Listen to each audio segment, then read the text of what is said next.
te podría complementar con lo último para pasar a la siguiente pregunta, que hoy en día, yo creo que tú estás totalmente de acuerdo conmigo, que hoy en día se ve a lo malo como bueno. Muchas cosas hoy en día en la sociedad. Estoy un 99,9% de acuerdo contigo de que ¿Cierto? Muchas lo cosas malo que son malas se está viendo como bueno. Ahora todo está inverso, todo se dio vuelta. La Ahora ética se está tergiversando. lo malo es bueno y lo bueno es malo. Claro, Se una invirtió. persona, o sea, decir conservador es casi ser terrorista, ¿verdad? Cierto, no, es algo ancestral y casi es como si yo te viera como un sentinel, volviendo al tema sí. de la edad de piedra. Si eres conservador, estás en la edad de piedra. Claro, o sea, se ve. Y tienes que cambiar tú, y tú tienes que adaptarte a mí. Si yo no me considero conservador, tú te tienes que adaptar a mí. Claro, No al revés. yo tolero, pero a ti no te tolero. Exactamente. Doble estándar, ¿cierto? Así Sí, que sí, hacer sí. el bien Algo hoy en día muy común. es difícil. Hacer el bien hoy en día es difícil como Muy sociedad. común. Sí. Y ahora, alineando con... Es que de verdad viene súper bien la pregunta. ¿Cuáles son los límites del bien?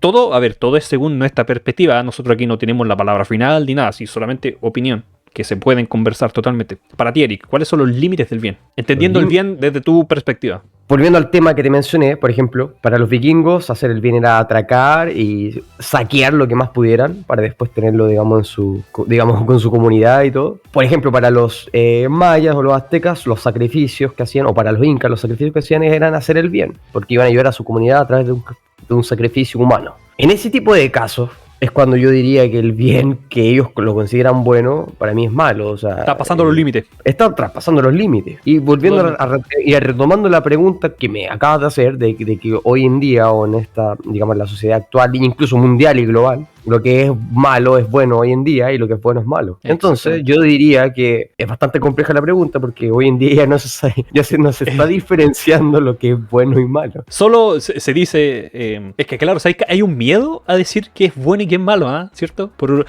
ese miedo de repente de la gente, lo mismo que decíamos, a sonar conservador, porque si eres conservador te linchan, pero hay un miedo constante de decir que es bien y malo, sino que a todos siempre se le dice, no, si tú haces eso, no, está bien, así como, por favor, no me hagas opinar, porque si yo digo mi opinión me vas a quemar vivo. Claro, y bueno, si nos retomamos a la Edad Media, cuando alguien venía con algo innovador o alguna teoría poco común o extravagante o progresista de alguna forma, terminaba en lo mismo. Entonces, esta situación se ve en las dos caras de la moneda. Quizás ahora se está viendo más fuerte en los medios de comunicación, en las plataformas digitales, etcétera, las redes sociales, etcétera.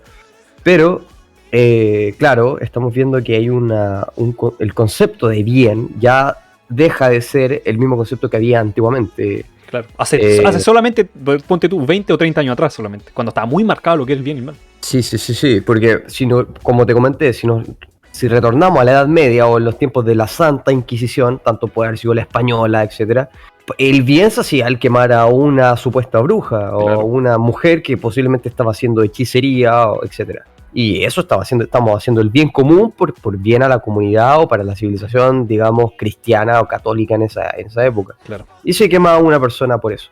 Ocurría lo mismo, digamos, con los nativos americanos, se hacía un sacrificio por el bien común también. Entonces, cuando hay una muerte de por medio, pero desde el punto desde que hay un poder mayor que aniquila a un individuo, a pocos, pero que el poder sea bastante grande, digamos, por parte del ejecutor o del verdugo, diría que cuando viene es incompatible con el bien, lo diría. Es incompatible con el bien. A diferencia de que hubieran estado en las dos caras parejas, digamos. Como se ven las guerras, por ejemplo. Claro. Que hay ejércitos contra ejércitos. Y no un país entero contra un individuo o una comunidad entera contra un individuo el cual lo ejecutan.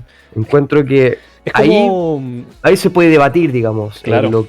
Si es que es bueno más asesinar a alguien o no. Es que también, por ejemplo, podías ponerte en el contexto de que estás tú, por ejemplo, tú tienes tus hijos, estás en tu casa de tus hijos pequeños, tu esposa, ¿cierto? Están comiendo, y de repente entra un individuo a tu hogar. ¿Qué vas a hacer tú? Te vas a defender, y si tienes un arma, lo vas a hacer, no vas a dudar en defender a tus hijas, ¿cierto? A tu señora, o sea, a tus hijos de 3 años. ¿Cierto? No vas a dudar en hacer el bien para ti, que sería defenderte de forma física, ya sea, yo creo que si tiene un arma no vas a pensar, si viene un tipo con un cuchillo, vas a querer hacer el bien, según tu concepto, que es defender y proteger, decirlo de una forma salvaje, a tu manada, a los tuyos, ¿cierto? No lo dudaría en ningún momento. Claro, entonces, y ahí donde te lo voy a explicar con esta metáfora de volviendo al yin y el yang, que el yin y el yang es un blanco y negro que se está transformando en un gris homologado. En un gris. En un gris homologado en el cual no todo es bueno y malo, sino que depende de quién lo diga, para algunos es bueno y malo.